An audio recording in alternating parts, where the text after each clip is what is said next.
Good morning students. आज का जो टॉपिक है ग्रोथ एंड डेप्रिसिएशन है। ठीक है, ये तुम्हारा रिलेटेड चैप्टर है किसका, कंपाउंड इंटरेस्ट का। ठीक है, कंपाउंड इंटरेस्ट का जब आप कैलकुलेशन करते थे इसमें दो फॉर्मूले थे, एक था तुम्हारा कंपाउंड इंटरेस्ट और एक था अमाउंट।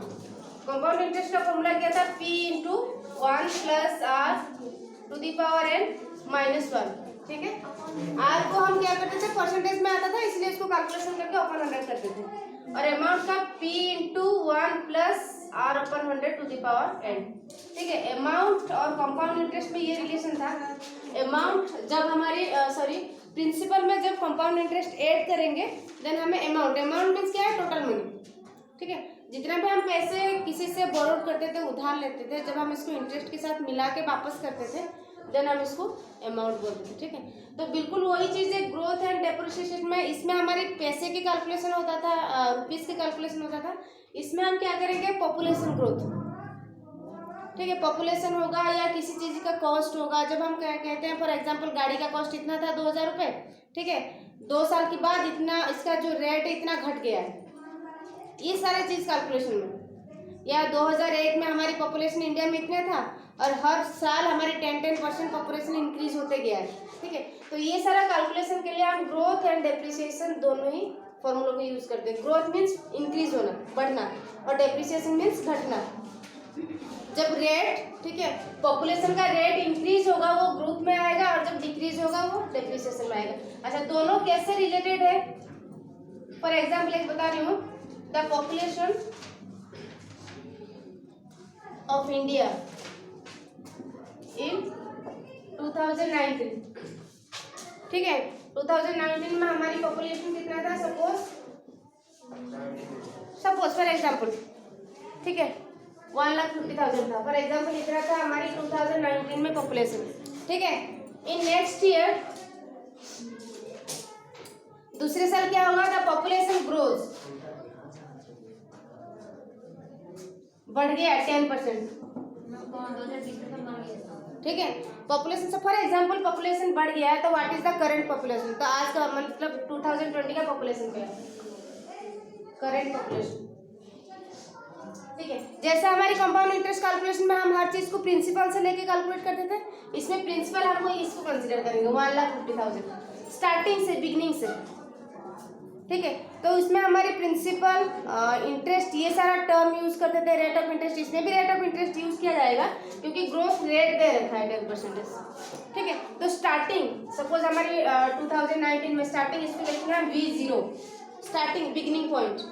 ठीक है, V0 कितना है, 1,50,000। रेट ऑफ इंक्रीजमेंट कितना है, 10%।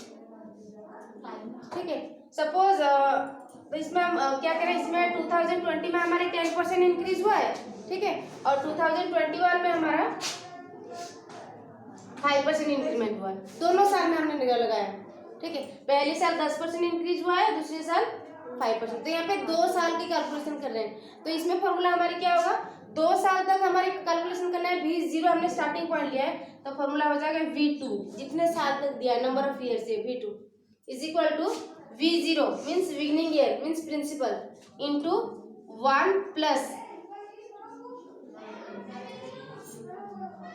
ठीक है, वही इसमें प्रिंसिपल था, इसमें हमने V0 स्टार्टिंग पॉइंट को एज ए प्रिंसिपल काउंट किया है। तो 2 साल की कैलकुलेशन है ना। अब दूसरे साल में हमारे इंक्रीज हुआ है, पहले साल में 10% इंक्रीज हुआ है और दूसरे साल में 5%, तो इसमें होगा 1 प्लस, यहाँ पे R1 ले लेते हैं, इस पे R2 ले लेते हैं, रेट ऑफ इंक्रीजमेंट। ठीक है, तो V0 हमने हमारे जो है बिगिनिंग पॉइंट या स्टार्टिंग पॉइंट, और ये हो गया आफ्टर 2 ईयर्स, जितना साल के बाद दे रखा है। तुम्हारे बुक में कुछ क्वेश्चन मिलेगा जैसे कि 3 साल के बाद क्या होगा, 5 साल के बाद क्या होगा। अगर दे रखा होगा 5 साल के बाद, सपोज खुशी के पास एक स्कूटी था, उसने 1 लाख दे के खरीदा था। ठीक है, या 50,000 दे के खरीदा था। 5 साल के बाद उसका हर साल क्या हुआ, कॉस्ट बढ़ रहा है। पहले साल 2% बढ़ा, फिर 3%, ऐसे करके कॉस्ट बढ़ रहा है। तो ये 5 साल तक हम लेके चलेंगे। V0 into 1 plus R1/100 plus 1 plus R2/100 into R3 plus ऐसे करके R5 तक चलेगा। ठीक है, तो ये 2 साल तक हुआ है। हमारी स्टार्टिंग में कितना था, 1,50,000। 1 प्लस फर्स्ट साल में रेट ऑफ इंटरेस्ट कितना है, 10 साल बढ़ा है, 10% बढ़ा है, और दूसरे में 5% बढ़ा है। देन 1,50,000 एलसीएम लेना, 110 हो जाएगा, ये हो जाएगा 105/100। ये एक स्टेप मैंने किया नहीं, एलसीएम लेके कैलकुलेशन करना है, ठीक है। अब कैंसिलेशन करो, 0 0, देन मल्टीप्लाई करके ये हो जाएगा 2021 में तुम्हारा पॉपुलेशन इतना होगा, क्योंकि ये ग्रोथ रेट हुआ है। पहले साल में भी तुम्हारा 10% इंक्रीज हुआ है, इसलिए हमने लिया 1 + R1/100, और दूसरे साल में भी 5% इंक्रीज हुआ है, तो इसलिए 1 + R2/100, ठीक है। ये तुम्हारे ग्रोथ की फॉर्मूलेज है, और कैलकुलेशन करेंगे हम बिगनिंग से। V2 क्यों लिखा गया है, क्योंकि 2 साल के लिए हुआ है, ठीक है। अच्छा, सेम फॉर एग्जांपल है, सेकंड एग्जांपल देखो। किसी क्वेश्चन में कैसे आएगा, देखो किसी क्वेश्चन में कॉस्ट दे रखा होगा। फॉर एग्जांपल क्या है ना, पहले साल में ग्रोथ बढ़ रहा है, मतलब रेट बढ़ रहा है, और दूसरे साल में घट रहा है, तो इसमें क्या करेंगे, पहले साल के लिए 1 + R1/100 करेंगे, इनटू सेकेंड साल के लिए 1 माइनस हो जाएगा, वो क्वेश्चन के अकॉर्डिंग जाएगा, ठीक है। एग्जाम्पल सपोज दे रखा है,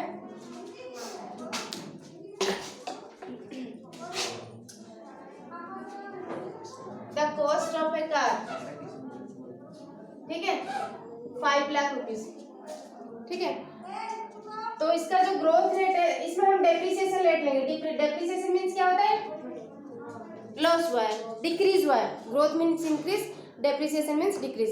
इन 3 इयर्स, 3 साल में मनोज ने क्या कार खरीदा 5 लाख रुपए देके, 3 साल में इसका निधि का एटीट्यूड देखो, मनोज का नाम क्यों ले लिया है।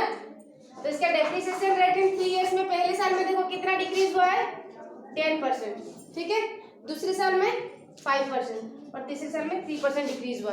डेप्रिसिएशन मीन्स घट गया है रेट, ठीक है। तो 3 साल के बाद जब मनोज बेचेगा इस कार को, कितने रेट में बेचेगा, उसमें भी वही था जब हम कंपाउंड इंटरेस्ट का कैलकुलेशन करते थे। आफ्टर 2 इयर्स 3 इयर्स जिस रेट में जाता था उसको अमाउंट कैलकुलेशन करते थे, ठीक है। तो इसमें 3 साल के बाद बेचेंगे, दैट मीन्स यहाँ पे हमें क्या कैलकुलेट करना पड़ेगा, V3, ठीक है। तो यहाँ पे बिगनिंग हमारी V0 कितना है, 5 लाख है, ठीक है। रेट ऑफ डेप्रिसिएशन कितना है, फर्स्ट है तुम्हारा 10%, R2 हो गया तुम्हारा 5%, और R3 हो गया 3%, ठीक है। इसमें मधु कौन सा फॉर्मूला यूज करेंगे हम डेप्रिसिएशन में, बताओ जल्दी। V3 हो गया ना 3 साल के बाद। अच्छा, स्टार्टिंग में वही फॉर्मूला यूज करेंगे, P × 1 + R/100 है ना, उसमें P था, इसमें V0 होगा क्योंकि स्टार्टिंग है 1।